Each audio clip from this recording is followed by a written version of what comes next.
NDT doesn't mean that you have completed NDT training, you have NDT certificate, you are working in NDT field. No, that is not like becoming a proper NDT professional. NDT professional is that person who have sound knowledge about NDT theory, NDT principles, NDT applications, why NDT is required, which NDT method is required for which application, for which uh, purpose. So you should know about all these things. Then only you are a proper NDT professional.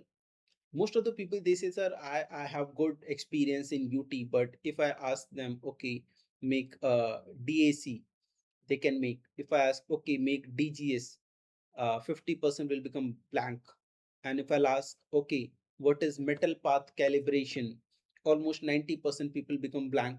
If I ask, okay, uh, take this machine and show me how to do weld inspection of TKY joint, almost 95% UT expert will become blank. Why? Because they have just gone through only like surface of UT.